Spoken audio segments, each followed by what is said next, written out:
Bonjour, aujourd'hui, rendez-vous pour un nouveau documentaire exclusif sur un phénomène récent mais qui amasse un nombre certain d'adeptes, les crypto-monnaies.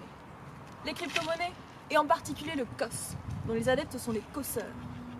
Comment fonctionne-t-il? Réunis sous un langage commun, un nom commun, nous avons cherché à comprendre, pour vous, en rencontrant l'un d'eux. Mathieu, 25 ans, nous expliquera pourquoi, combien, comment fonctionne-t-il? S'agit-il d'une secte, d'une communauté, d'un désir nouveau, d'une économie nouvelle? Nous le comprendrons pour vous. Ceci est un documentaire signé par AW, ORSA, Puceau par choix et Migrants des Terres par l'Élite Prod.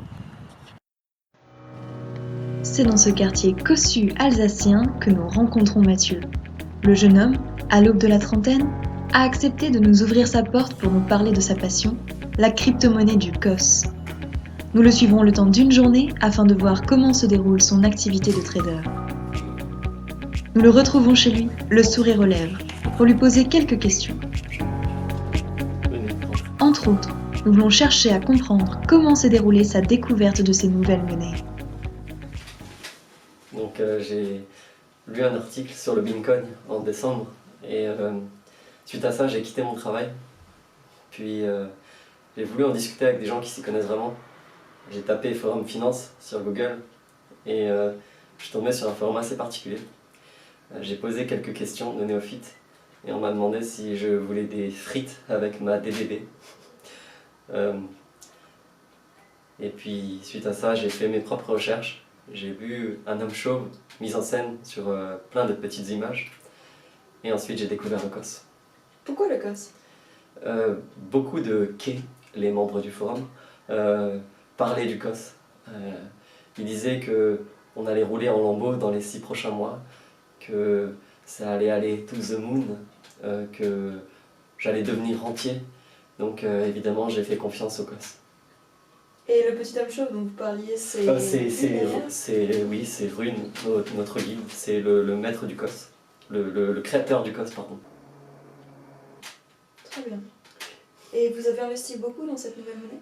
Oui, j'ai tout investi, pour être honnête. Mais je me sens assez malin, là où les autres, je pense, ont eu faux. J'ai attendu que le COS monte à 2,50 $ pour pouvoir investir tout mon argent. Très bien. C'était un plan financier de votre part, quoi. Oui, j'ai attendu que les gens montent dans le train, qu'il y ait une énorme confiance sur le COS pour pouvoir moi-même monter dans le train. Très bien. Après cette brève entrevue riche en informations, nous l'accompagnons à la rencontre des habitants du quartier. Alors, où est-ce qu'on est là, Mathieu? Alors là, on est dans une cité proche de mon domicile. Donc on va essayer de démarcher des gens, de leur parler du COS pour essayer qu'ils rentrent dans le projet et on va voir ce que ça donne, donc suivez-moi. Ah, bonjour. Est-ce que vous avez 5 minutes pour parler du COS? Non, désolé, C'est une monnaie.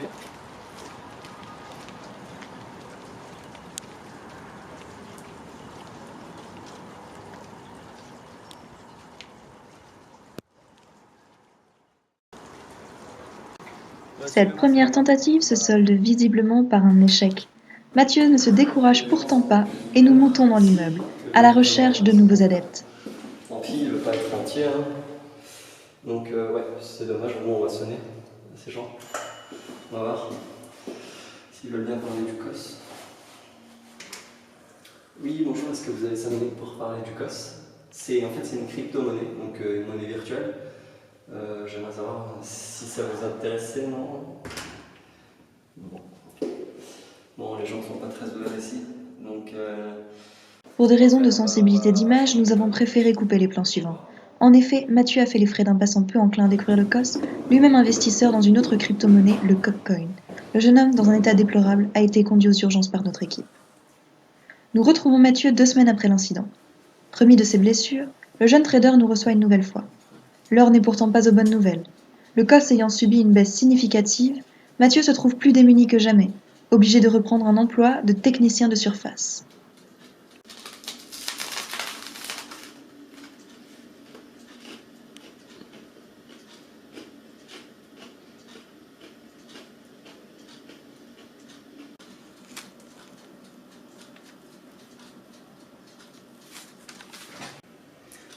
On est dans un gange incroyable.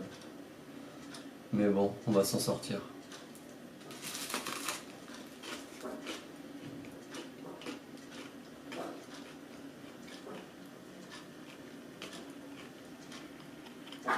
Il est 5 heures du matin, le temps pour lui de rejoindre son nouveau lieu de travail.